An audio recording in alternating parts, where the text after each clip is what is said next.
What is up with the squad? It's Cess, your favorite Auntie when Uncle Tendencies in the building.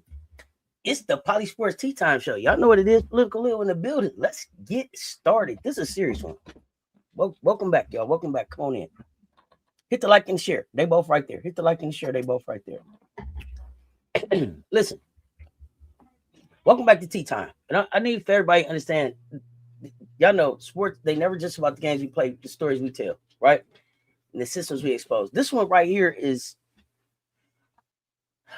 I don't know, I guess it's at the intersection of power, protection, and public narrative. We started, we a little bit late. We had a few technical difficulties, but we're gonna work with StreamYard is letting us work with. So if y'all lose audio, let us know. But like I said, we at the intersection of power, protection, and public narrative. When domestic violence allegations surface in pro sports, the focus usually shifts to the athlete, the team, the contract, the brand. And the women get erased in the process. And it's not accidental. It's how the system is built. What's going on, Yolanda Wells? What's going on, Groovy? Professional sports, we know it's a these billion-dollar institutions. Star athletes, they get treated like assets. So when the harm enters the picture, organizations often respond with caution, delay, and carefully managed language meant to protect stability. So the question becomes, if institutions move fast to protect value, why do they so often move slow when it comes to protecting women? So this is why this conversation requires context, honesty, and a clear look at the machinery behind sports culture. So joining me for this conversation, as always, the voice behind BY's PoliSports podcast, the one who brings the truth, Political Lil. What's good? All right, Auntie, and thank you, and welcome everybody. Let me say this. First thing we have to talk about in this conversation really is branding, because branding these days determine who gets grades. You know, a star athlete is not just a player. He's a story that's already been sold to the public. You know, they sell him as a hard worker or a franchise cornerstone, or some cases a leader, other cases a role model. Fans have emotionally invested in that story. Sponsors have financially invested in the story too. And so teams go ahead and they build marketing campaigns around that story. So when these allegation appears, the public reaction often isn't just about evaluating behavior. It's about protecting the story people already believe in. And the bigger the brand, you know, like these first round picks, the more elastic the response becomes. You'll start hearing phrases like, let's wait for all the facts. He deserves due process, or he maintains his innocence. And due process absolutely matters, but what we often see is that the patience extended to these highly profitable athletes, it rarely exists for the people without that same economic value, mainly women. And that leads to a very difficult reality. You know, credibility inside sports culture is often tied to who generates revenue and who doesn't. So when someone is central to the brand, institutions move carefully. You know, when someone is like outside the brand structure, which, you know, athlete's woman or wife, girlfriend usually is, you know, their voice is often entered the conversation with skepticism instead of support. And so, you know, that brings us to this developing story, you know, that's surrounding this conversation between Rickea Jackson and James Pearce Jr. You know, now article was recently published by these two reporters, Michael Rubenstein and Mark Ramadia. I hope I'm not saying the name wrong, at ESPN, and they reported some new details about the situation involving James Pearce Jr. and his domestic violence domestic violence incident. So according to the report, the police had responded to multiple 911 calls connected to that domestic disturbance before Pearce's eventual arrest. And so that detail is really important because it suggests that the situation may not have been a single incident, you know, or a one-time conflict. Instead, the report indicates that law enforcement had been called to that residence multiple times about domestic disturbance, you know, prior to his eventual arrest. He should have been arrested a long time ago. And that distinction matters for our conversation tonight, because when we look at domestic violence cases involving these high-profile athletes, one of the most common misunderstandings is that the ideal that this situation appeared out of nowhere, when in reality, many survivors experience patterns of escalation. There were warning signs, repeated incidents long before the public, ever heard about the case. So, we're not here to speculate about their public lives, but we are here to examine a broader question. What happens when the protective systems around a multi-million-dollar athlete move faster than the protection systems available to the people closest to him? Mainly the women in his life. Because when leagues ensure contracts, franchises protect brands, and narratives protect stars, we got to ask the question, who's protecting these women?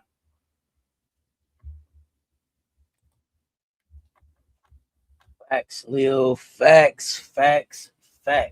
We got to ask this question. And before we go further, let me set an emotional and political frame on this conversation. The moment domestic violence enters a sports story, people start choosing sides before they start asking better questions. Fans get protective, right? Teams, they get defensive. Media gonna get careful. The system gonna start doing what it always does when power feels threatened. Start managing the exposure. So that matters because domestic violence doesn't happen in isolation. It goes through a legal system, media systems, economic systems, and cultural systems that all shape what the public is going to see, what gets softened, and who gets centered. When the person at the center of an allegation is a high-profile athlete, those systems aren't moving. They don't move neutrally. Now the lawyers step in, public relation teams step in, statements get polished, language gets sanitized, narratives start forming before the public even understands the full weight of the harm, right? What's going on, y'all? Happy birthday to Rickea. So this can't be reduced to one athlete or one incident. This is about how power operates inside the business of sports. So with millions of dollars, endorsement relationships, franchise value, league image is on the line, the conversation can shift very quickly. So too often it shifts away from the people most impacted toward the institutions trying to contain the damage. So for the audience, I want to know, do y'all believe high-value athletes are treated differently by the system when serious allegations come up? Right? Just a yes or no. And Leo, from your perspective, how do politics and economics inside the sports industry influence the way these cases are handled and discussed publicly? Well, what we're really watching in these moments is not just a legal process play out. It's really coordinated institutional response, and that's shaped by money, power, and risk management, because businesses are about risk management. So before anything reaches a courtroom, teams, leagues, and sponsors, they already calculating exposure. How does this impact the brand, the contract? How this going to impact the future revenues that are tied to that athlete? Because every athlete is a line item, and that's why the language, kind of slows down. The facts get thoroughly reviewed where they buying time, and the narrative becomes carefully managed. It's not accidental, it's really strategic. And so the goal for these organizations is to stabilize the asset while minimizing financial and reputational damage. And because of that, public discussion gets filtered through those same priorities. Media coverage becomes caution, sometimes even protective. It was a lot of people lining up, to kind of say, let's see what happened. Forget he done crashed into the young lady's car, and running off the road. But because the media wants access to the leagues and these players, they make that part of their business model, not intending, to disturb that relationship. So instead of centering the harm, the conversation often centers uncertainty, doubt, and the athlete's future, comes into question, but very cautiously. So in that kind of environment, the system isn't just waiting on the legal outcome. They're actually shaping the perception in real time. And that perception often determines how much accountability is ultimately enforced. how bad his reputation winds up being, ruined or blown over. It just depends on the perceived value, of that labor asset, because that's what he's considered, a labor asset. So let me add another layer to that, because it's pro sports ain't just about competition. Let's be honest, it's money online. It's global entertainment industries. So teams protect players because the players represent an enormous financial value for these teams. Television deals, endorsements, ticket sales, merch are often tied directly to star athletes. So my question for you, Lil, is when an athlete becomes a major financial asset to a franchise, league, whatever, does that economic value begin to shape how quickly institutions respond, how cautiously they speak, and how narratives are managed when allegations like domestic violence surface? Absolutely. When you're dealing with a high value athlete, the response isn't just cautious, it's actually layered. I mean, there are 3 protection layers kind of built around that star athlete. So we seeing this 3-tier protection system activated in real time, based on how this situation is evolving. So the first, they look at financial protection. So that's when this particular athlete, he represents millions. Some of them could, have projections of billion. It's called projected revenue. So everything, kind of slows down by design. Contracts, guaranteed money, endorsement deal, and your franchise valuation, they all tied to this player's stability. So the question becomes, how do we protect the investment while this plays out? This is how Arthur Blank, the owner, and his team is thinking. Excuse me, y'all. And that's why you rarely see immediate aggressive action unless the financial risk of the inaction becomes greater than the risk of acting.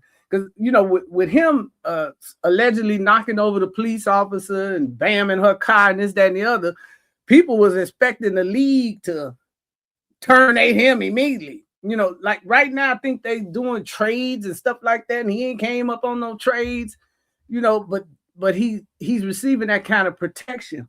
Then they institute this narrative protection, and this is where the PR teams and the media framing come in. The language is getting soft. Well, it's alleged.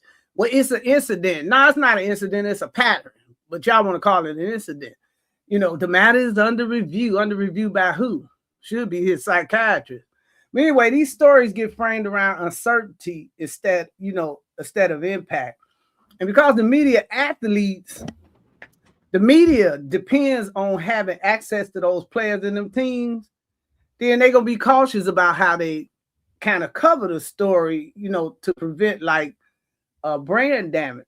Then you got the third thing is these institutions, the NFL and the teams itself. We looking at the league and the team, they'll announce, investigations are being, handled, but they stretch them out. I ain't heard anything since the incident from the NFL. And then these decisions are delayed. Policies are applied, but they're not consistent. And then the inconsistency becomes the tail of the story. Because what's really being managed isn't just the situation, it's timing. So the timing is, when did you act? And that could be just as strategic as, you not acting or not acting or acting at all. So when you put these 3 together, the financial, narrative, institutional, you start to see the full picture. These are systems that don't just respond to allegations. They absorb them, they manage them, and in some cases, they can outlast them. And that's the part of the game most people, they never see, but it's exactly where the power sits. Okay, and then y'all let me know in the chat. Those are great points. And it brings me to this question. Should leagues like the NFL step in with immediate consequences when allegations surface, or wait strictly for the legal system to decide? Y'all let me know what y'all think about that. I was on a podcast. It bothered me how they felt. It's more to the story. One lady said, I know it can be 2 sides of the story. Rickea not telling the whole story, the whole truth. Yeah, the league should step in immediately and stand on holding players accountable. Okay, I mean, so yeah, I think that I think that you have to have some immediate type of response, right? just because of conduct detrimental to, right? Mhm. That's part of the contract. That's part of the contract. And then, I don't know if this is suspended until, while the investigation takes place or whatever that is, but it has to look like something, right? It can't, you don't know everything that happened, right? And I understand two sides to every story and all of that stuff, right? Okay. So you get to the bottom of it, get to the facts, just the facts. Get to the facts of it, and then you have to have some type of formal completion of what that is, right? So you have to step straight in and say something, and then do some investigating. But I don't think it's cool to just let it go unchecked, right? I don't think you can leave it. I don't think you can leave it unchecked.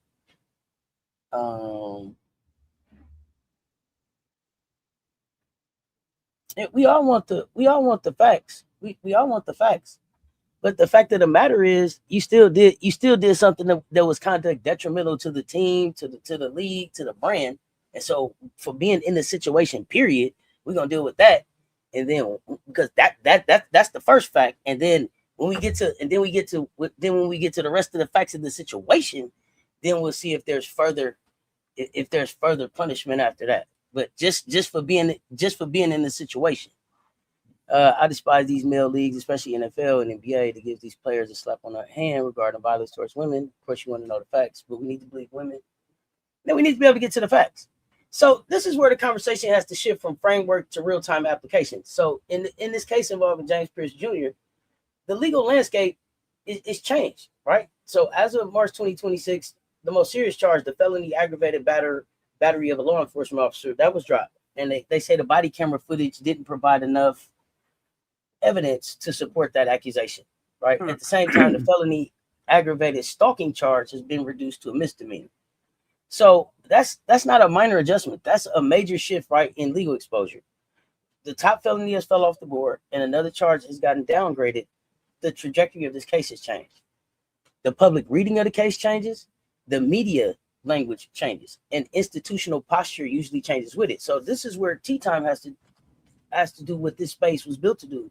Not speculate, not perform outrage, but interrogate the structure. This is what we do, interrogate the structure. So legal outcomes are tied to evidence, yes, clearly.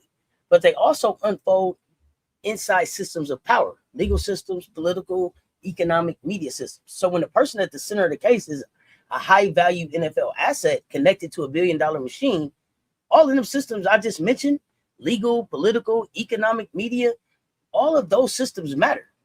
And then the question is not just what changed legally. The question is what forces were shaping the environment around that legal process while those changes were happening. Because here's my question: if it was me or you or your brother, cousin, uncle, whoever, right, in that situation, do you think those charges get dropped or reduced? I'm not sure. But I want political to take. Let's go deeper into this. When we see this most serious charge, assault on a law enforcement officer, get dropped and another felony reduced, it raises the questions about more than just evidence. This is about influence, access, power operating behind the scenes. So from a political and economic standpoint, what kind of behind the scenes maneuvering could potentially be at play in a situation like this? Whether that's league influence, franchise relationships, a quiet alignment between legal and business interests. How do we begin to think about the role of an NFL franchise owner? Right, this is somebody with enormous financial reach, political connections, institutional influence, and shaping the environment where outcomes like reduced charges become possible. Not saying what did happen, right, but based on how power typically moves in these spaces, what could be happening that the public never sees? What you could be looking at in this situation, it's less about maybe a single backroom deal and more about alignment across power networks. Now, high value athletes sit at the intersection of legal systems, corporate interests, and political relationships. So behind the scene, it could look like a top tier legal team aggressively challenging evidence early, which it was so much video evidence. I don't know what they could really challenge. But they do this to, ensure that the communication between the stakeholders and the general awareness across the institutions are being, properly looked at. So I don't think nobody is explicitly pulling strings for influence to be felt. The presence of power often shapes how carefully and sometimes how conservatively decisions are made. In other words, everybody know who Arthur Blank, the owner of of the Falcons is. Everybody knows about the power of the shield. So, you have to factor in how these business interests quietly run parallel to the legal process. Franchise and a league and even local economies can be tied to the success of players. So there may be an unspoken incentive to avoid of that franchise. And that can translate into strategic timing, negotiated position, and a preference for a resolution that reduces volatility. So again, it's not about proving interference, because we really can't prove that.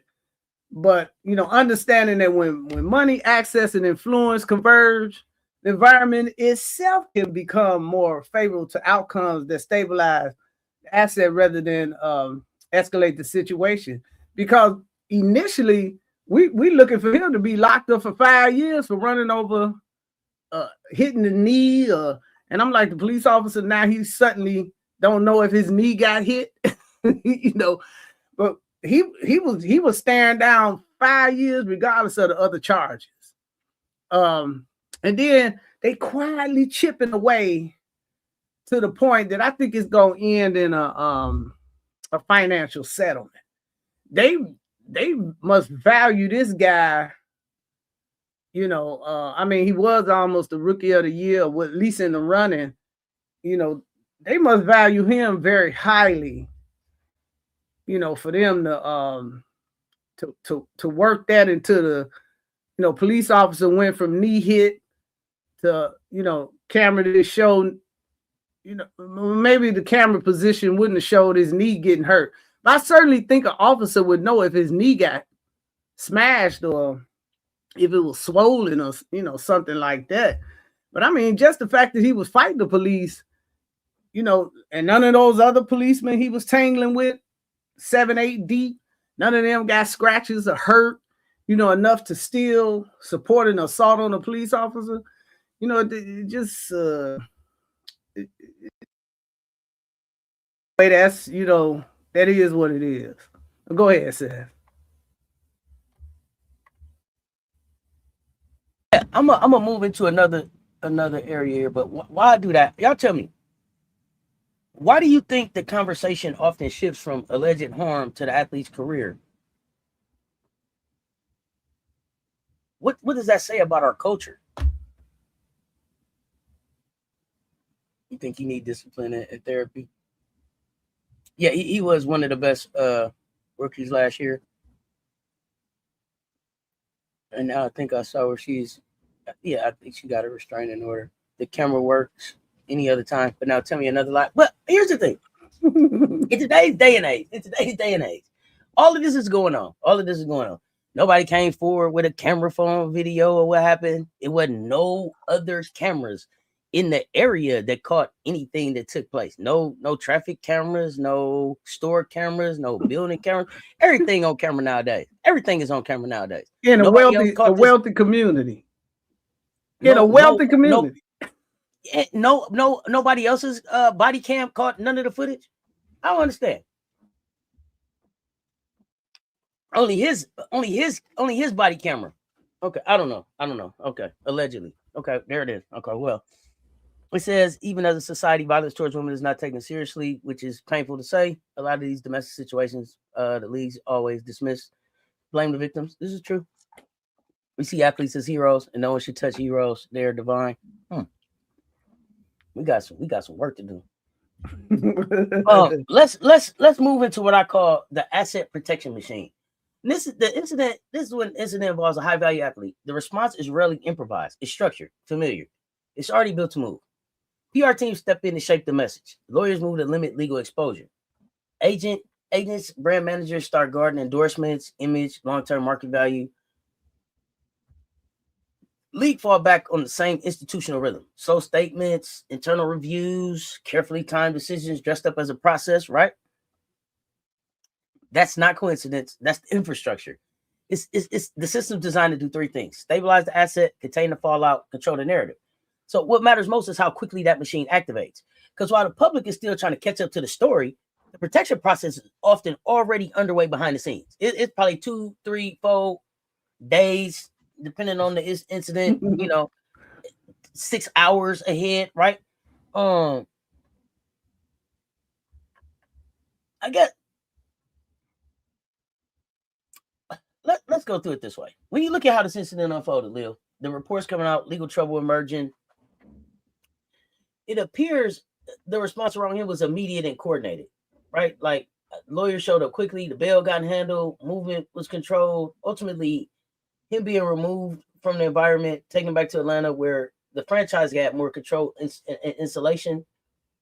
But we didn't hear about any immediate visible support system activating for her. I ain't hear about no rapid response care, no institutional protection, no recovery services moving with that same urgency.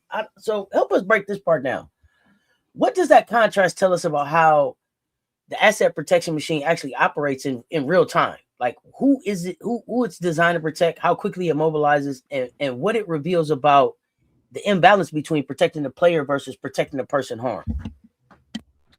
Look, what we're seeing here is the system default. That's the default setting. Protect the asset, not the person.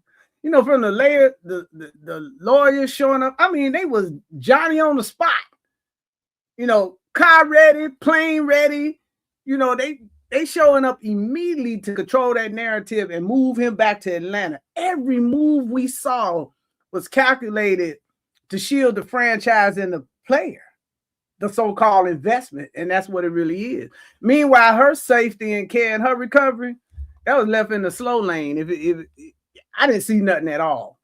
So the real takeaway isn't that the protection machine is built for certain people. It's built for labor, income producing labor, revenue producing labor, and brand preservation. So rapid response exists, but only for the asset that's generating the revenue. And the person that's harmed, they left to navigate the fallout for themselves. And that gap isn't accidental. It's baked into how sports, law, and money operate in real time. For her not to have any, she wasn't addressed by no league. She wasn't addressed by the NFL, wasn't addressed. I didn't see no rush for services. I didn't even see other groups, advocacy groups jump in. Maybe they did it privately or quietly. I don't really know, but it was no public acknowledgement that she was harmed in any way. And that just disgusted me. Go ahead, Seth. Yeah, I don't know that we seen a real response yet. I don't know. I mean, we heard things and other people, said things, but I don't think we ever. I know the players and Unrivaled made a statement. Yeah, but yeah, Unrivaled. That's what I mean. Let me see what we saying here. These coaches and owners will do anything to keep you on that field. It's crazy. Somebody camera caught something. They might not want to show it, but it caught it. Right. It's floating in somebody's neighborhood. I hope they're not putting pressure on her and make her second guess herself. Yeah, trying to gaslight her. I wouldn't be surprised. Well, here's the thing, though. Money, no amount of money. If a person want to hurt you, no amount of money, right, is gonna, like, okay, I paid you, now I don't want to hurt you. If anything, it seemed like it would push you up. It could piss that person off even more. That's a dangerous game. You gonna have him go give her some money now to go away? He already mad. He's already unstable. I don't know. I don't know. I don't understand that part. Let's see. Her lawyer should have pushed for something more than just a restraining order. If Rickea talked to him or her, for people like her ex, those papers don't mean anything. 99.99% of the time. You've seen it too many times. Where all the leaders, spokesperson standing by side. Who are the leaders now? NFL has covered up for players running over pedestrians at crosswalks, people with 300 pounds of weed in the U-Haul, and so much more. True, I agree. Hope she has a good security bodyguard or police protection. Maybe her lawyer did press for more, and that's how they released it to the public. Maybe, yeah, we don't know. And I did hear that Unrivaled offered immediate, I think, added security or something, if I'm not mistaken. If I'm not mistaken. But before we even move forward with that, I want to make sure everybody's fully in this moment. We laid out how fast the protection system appeared to move around James Pearce Jr. Legal response, strategic movement, visible installation. We didn't see that same kind of public structured urgency around Rickea Jackson. Not from a league, not from institutional support system, not from a machine built to visibly protect her with the same force. The contrast matters because one side gets infrastructure and the other side gets silence. And that tells us something about who the system was built to move for. So I want y'all to tell me, how did that sit with you? And what did you notice about how quickly protection showed up for him versus what you saw for her? Y'all just let me know in the chat. Now, I also have to acknowledge that this story, it shifts from like an incident to pattern as we continue to learn more about what took place. According to ESPN's reporting, this was not framed as a one-time dispute. Records point to repeated law enforcement involvement. The report says Rickea Jackson filed a petition for a protective order against James Pearce Jr., describing what was presented as a pattern of abuse. Even more serious than that, Florida police reportedly responded to at least 7 separate 911 calls involving Pearce and an ex-girlfriend between November and the time of his arrest. 7 calls. 7 calls. That matters. Because one of the biggest failures in how people talk about domestic violence is treating it like a single explosive moment instead of a repeated cycle. Domestic violence usually escalates. But abuse, and it often works through pattern.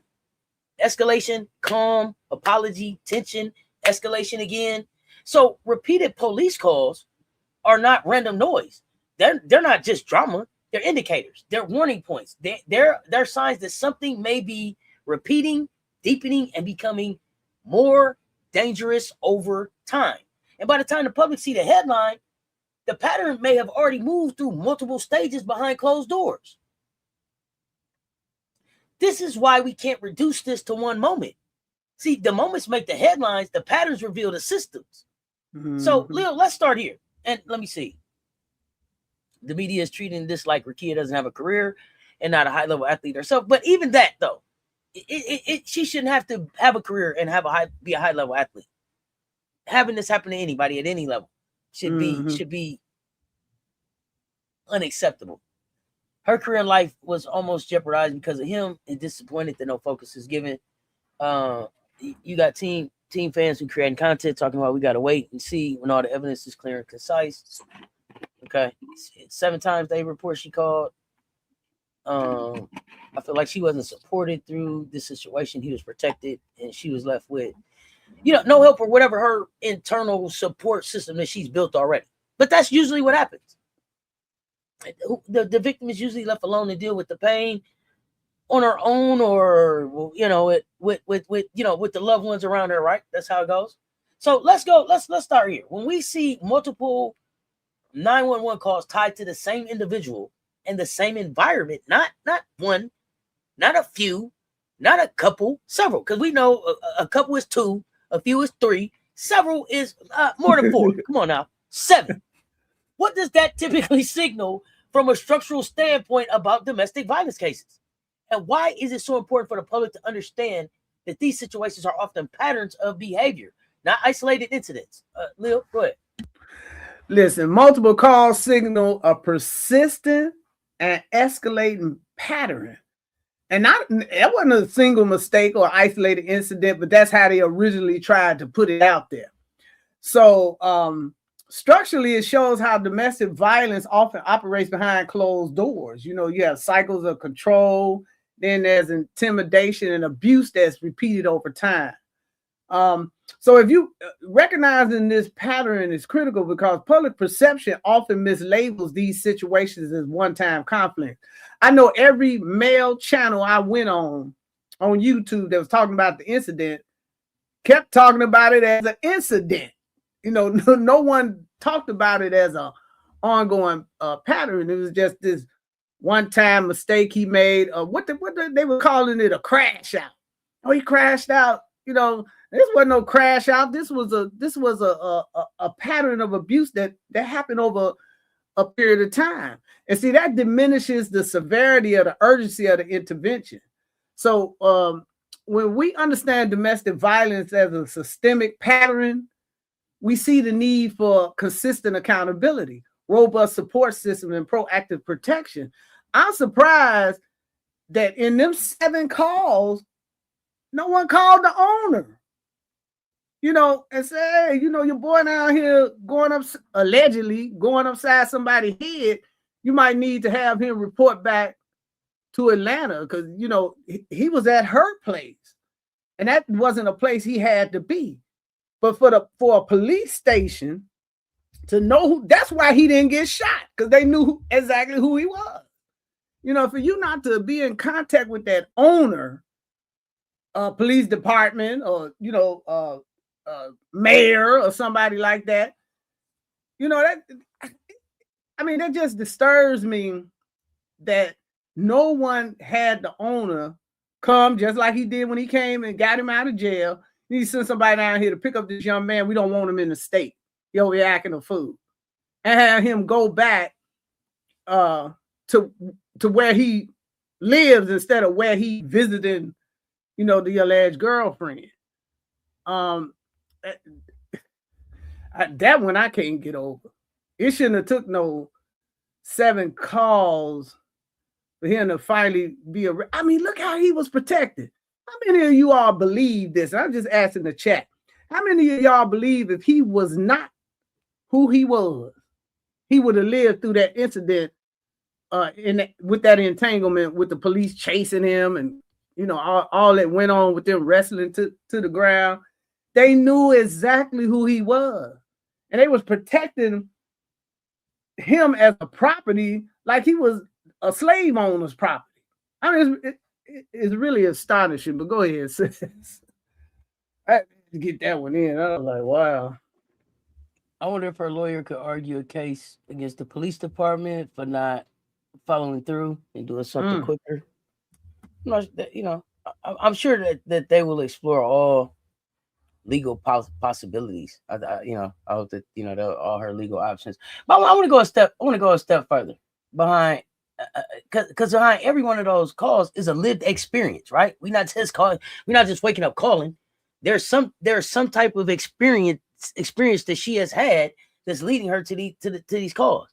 When a woman is dealing with repeated incidents, repeated escalation, repeated fear, repeated instability, what kind of psychological and emotional toll does that take? And they're still trying to show up every day and be you. And then on top of that, the you that you are got to smile in front of the camera, right? Every day, all day, every day. We want what kid crying for? What's wrong? Remember, I remember I asked him what the hell is going on. At least on 2 incidents. At least on 2 incidents when she was a rookie. What's going on here? So you just don't know what emotional toll that takes, especially on a young person. But what does it mean to live in a space where conflict can rise to the level of calling police multiple times? And how does that impact her sense of safety, decision making, fear for her own life? Let me know your thoughts on that, Lil. You know what? When you're living in repeated cycles of abuse, that creates a constant state of hyper-vigilance, fear, and emotional exhaustion. And if you look closely, if you go back, you can kind of see she just wasn't herself. She progressively, from her rookie year to even her involvement, this year in Unrivaled, she just seemed she was just off some kind of way. You really couldn't put your finger on it, because that kind of being in that situation, that wears down trust, stability, and ability to make clear decisions, because every day is shadowed by the possibility of danger. Man, it had to be a nightmare. So when conflict escalates to the point of multiple police calls, it fundamentally alters her perception of safety. And so she was forced to navigate a world where normal boundaries don't protect her. I mean, for God's sake, they was letting this man come into the Unrivaled you know, behind him, you know, showing up in her little shirt, they were, you know, unaware of the danger that, you know, he's staring down.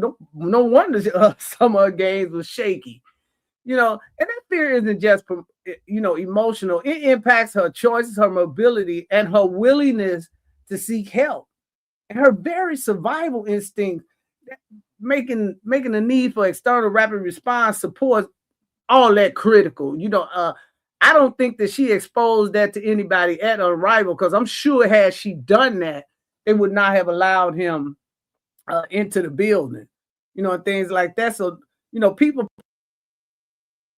they probably had no idea, you know, that every night after the game, she had to go home and listen to this fool, or be intimidated, or no telling if he was wrapping around her neck. I mean, you just don't know, but that is just crazy, you know, and you so shame, you in a high level environment with some of the best players in the league, you know, and you kind of shame to say you got a man that's cracking you upside your dome, you know.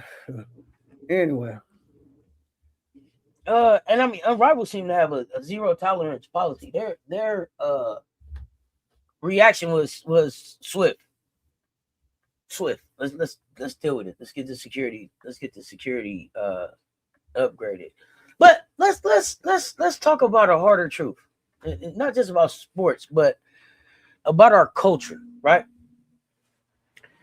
Black and brown women are too often denied immediate belief when they speak about harm, right? Pain is questioned for real. No, I don't know if he would do that. I don't know. Their credibility get tested. You know, I don't know. You believe her? Their behavior get dissected. Well, I wonder what she did. You know, who she was. You know, she probably was doing something. And the conversation always shifts away from what happened to them and toward who are they, right? That's how erasure works. That's how protection gets delayed. And that's how burden gets flipped. Because instead of being met with care, Black women are met with scrutiny. High-profile cases involving athletes, celebrities, public power, that pattern doesn't disappear. It modernizes. Social media accelerates it. Narratives hard and fast. So public opinion starts performing cross-examination in real time. Y'all was talking about it on other, you know, we got to wait and see. We don't know. Mm-hmm. That's only one angle from the camera. Let's see when we hold the camera up, the video upside down and run it backwards. What it say? Like, we seen it. Okay, we seen it. Okay, and some stuff you ain't got to keep seeing over and over and over again. She didn't call y'all 7 times about this dude, and this is just Florida saying 7 times. Am I correct? Were there calls in other states? Mm-hmm. This man come across the country. Okay, so but a powerful person is given patience, distance, benefit of the doubt. The woman speaking about the harm is often forced to prove her pain before she's ever granted protection. That's not a glitch in the culture. That is the culture doing exactly what it's been trained to do. Now, Lil, help us connect the dots here. How do you see the historical pattern of disbelief and scrutiny toward Black women showing up in today's media environment, especially in cases like this where it's power, it's visibility, and economics all at play? Historically, the pattern is painfully consistent. You know, Black women's voices are questioned, their credibility is doubted, and their experiences are really minimized, you know, especially when they challenge powerful figures or institutions. And in this case, it'd be the NFL. So in today's media landscape, that historical bias is amplified. Social and traditional media often frame Black women as overreacting or being angry, but, you know, or, you know, trying to ruin something, you know, by blowing up a situation, you know, while they protecting the visibility and value of these men who are labor assets to the franchise or the brand. So it's a system that prioritizes economics and reputation over truth and justice. You know, and that reinforces the long-standing inequity, you know, among Black and brown women. And it makes it harder for these women to ever be heard or believed. And that's something that has to change. And we have to, you know, we have to be the ones that change it. Since they so focused on economics, And we might need to throw a boycott behind this situation. I believe that over 22% of the fan base is women for the NFL, and maybe they need to have some jersey sale, drop in money, and this, that, the other, so they can put some program in place to get these, these men that don't have a, stuff together. It's not all men. You just get a person like that, but evidently they need to have a better vetting system. They need some mental health vetting systems, going on, because prior to this incident, a former player, I think he won a championship with Kansas. He stabbed his girlfriend, I don't know how many times, and then act like she had some little fall when the police got there. I mean, it's just crazy.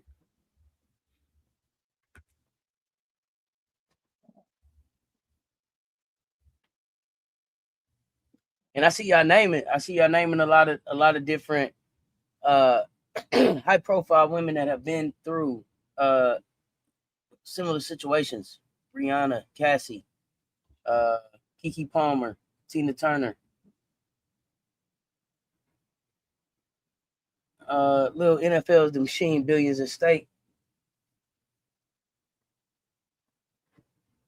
But yeah, y'all let me know in the chat. Why do y'all think black women are often asked to prove their pain before they get offered protection?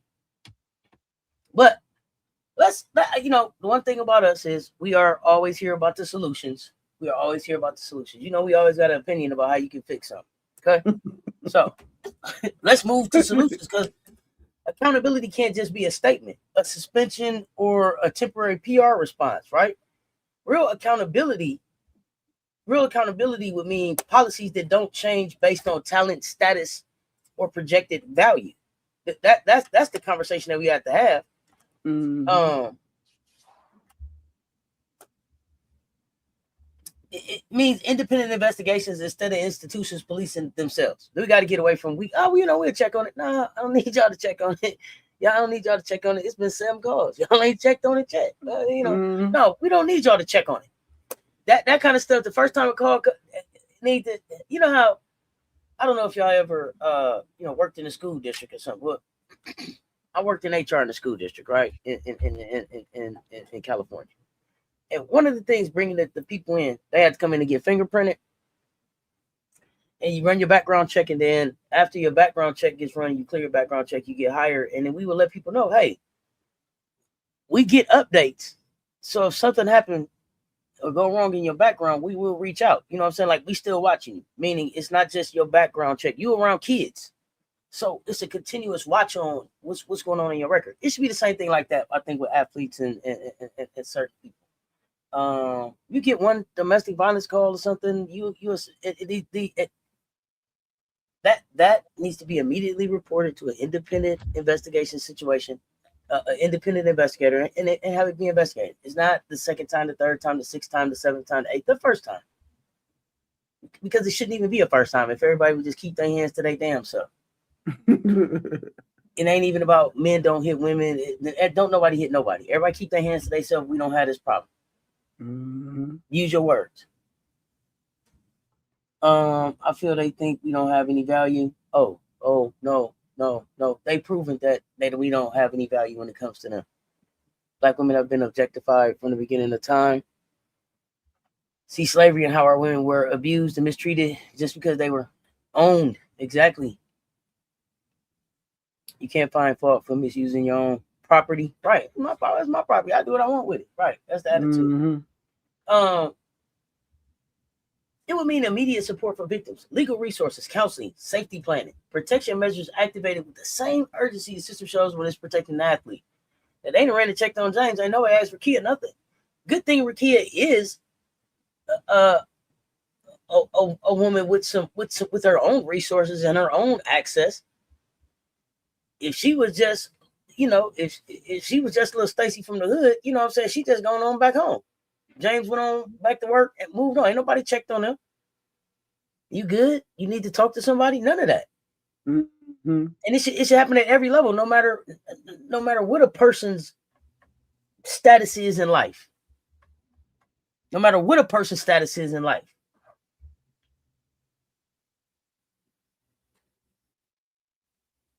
The consequences got to be clear, visible, and consistent, man, no matter how valuable that player is to the brand.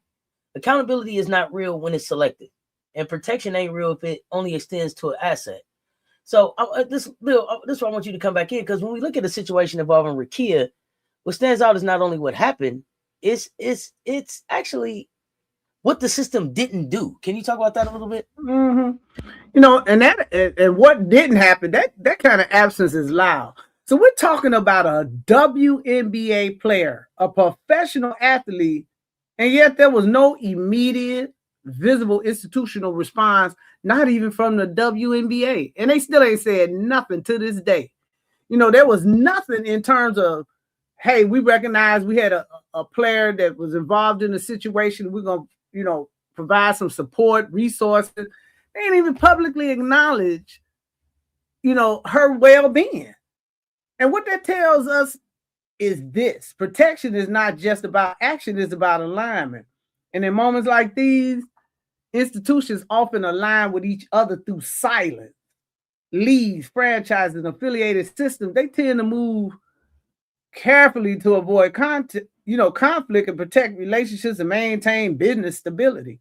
But that silence has a cost, because while one system is rapidly mobilizing to protect that player, another system is noticeably absent in protecting the woman. This girl is a star in the league. She's not some, Johnny come lately. Not that shouldn't apply to every woman, but I'm just saying she's a labor asset for your league. And for them not to say nothing, when these institutions they choose quiet over care, what they're really signaling that power is being protected, not people. Once again, power is being protected and not people. And that's just disgusting. To this day, I still haven't heard nothing out their mouth. The WNBA hasn't said one thing, that commissioner, Lord have mercy. Have you even called the girl and said, baby, are you all right? Is there anything the league can provide, in terms of mental services? We could connect something in your city, this, that. They offered the girl nothing. Nothing. Go ahead, Cess. I'll tell you, man.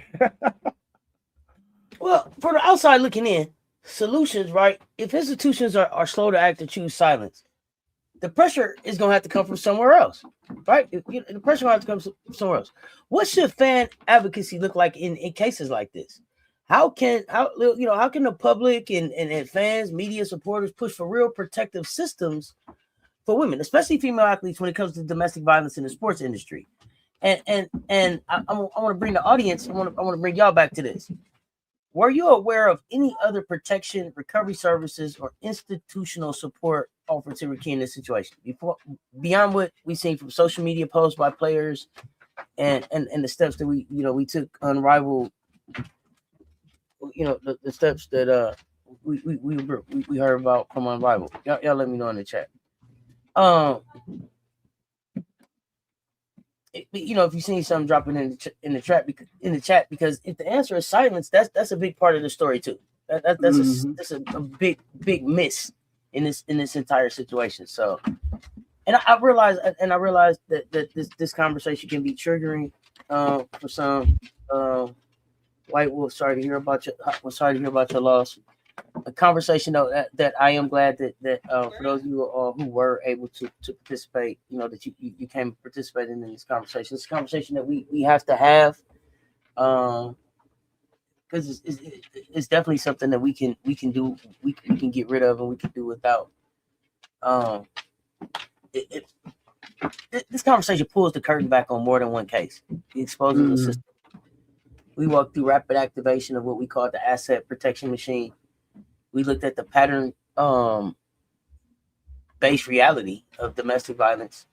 Named the cultural truth that Black women are too often doubted, delayed, denied protection. And what came into focus is that these situations are never isolated incidents. Nobody would have thought that Rickea had made 7 calls to the police. before they told us that it was 7 prior calls before this situation. They unfold inside larger systems of money, media, reputation, institutional alignment. And we also push the conversation on accountability, not polished statements, selective discipline, protection that changes based on value. Real accountability looks like urgent support for those that are harmed, transparent processes, consequences that do not bend for talent, status, or profit. So when we looked at the lack of that visible support for Rickea Jackson, it forced the real question to the surface. Who was the system actually built to protect?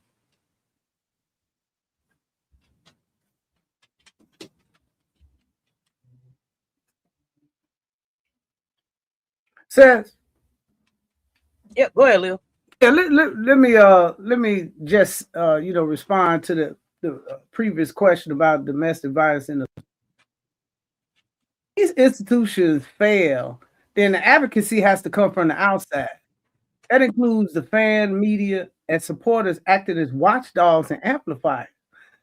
So public pressure can demand transparency. We can push for policy changes and hold these franchises accountable for protecting these women and not just these players as assets. So what that means in the sports world is that we have to organize campaigns and insist that safety protocols, legal support and rapid response systems are in place, and that they apply equally to those that are at risk and those that are at harm, and not just be about generating revenue. There should have been a flood of letters going into the NFL.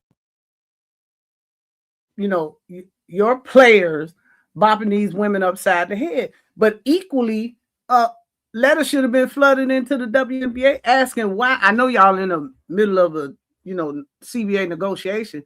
Why the hell y'all haven't responded and or provided any visible services to this young lady? Just like you the damn employer. You just done left the woman kind of hanging. If you ask me, that's why they need to get rid of Kathy, because she don't have no kind of empathy for anybody. You in charge of the league. You ought to sit up there and allow this woman to not have visible support. I just don't see how you can have a conscience. That was just kind of outrageous. And it's just a truth we can't ignore. What we're seeing is a protection structure that prioritizes the male labor as financial engine. While these female athletes, even at the professional level, are treated as expendable when they in need of protection. And this isn't just about one player or one league. It's about a broader political economy where power, profit, and influence shape the outcomes long before accountability ever even entered the conversation.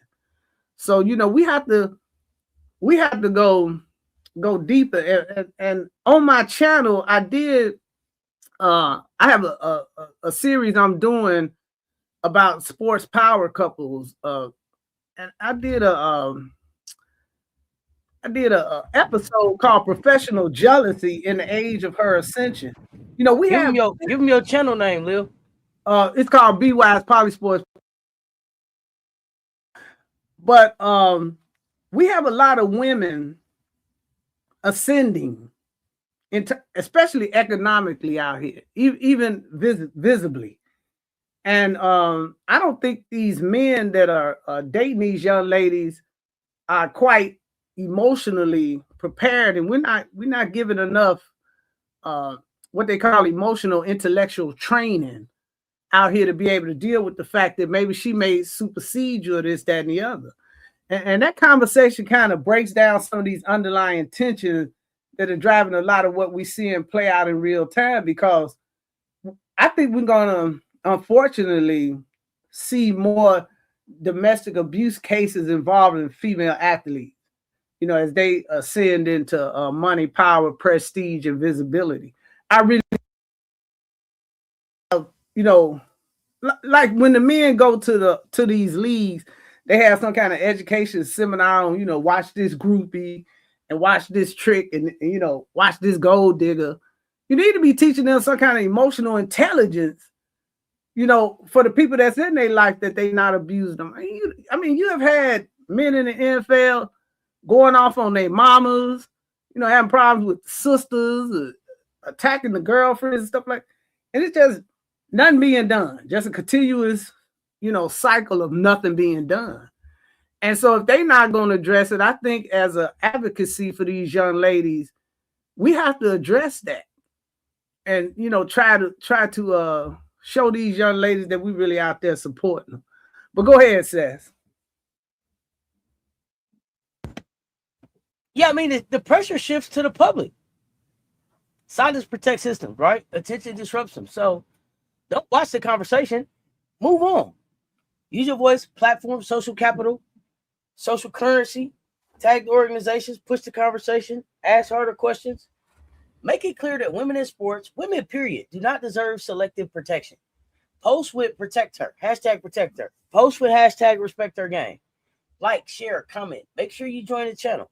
And tap in the Respect Her Game advocacy group. I just dropped Political Leo's channel in the chat. BY's PoliSports podcast channel. Get over there and give her channel a follow. Because support can't be private. It got to be visible. Got to be public. It has to be loud enough that institutions can no longer pretend to not to hear it. It's never about the games we play, right? Sports always about the stories we tell and the systems we expose. This has been a great conversation. It's probably one that we're going to have to continue as this plays out in front of us. It's a much needed conversation, and it's the only way that we get to change. It's the only way that we get to change, by calling it out, talking about it, and then holding people accountable about it, right? So we want y'all to stay locked in. This Political Leo and Cess, your favorite Auntie with Uncle Tendencies at PoliSports Tea Time. We sip the tea and spill the truth, y'all. Stay tuned. Talk soon. We out.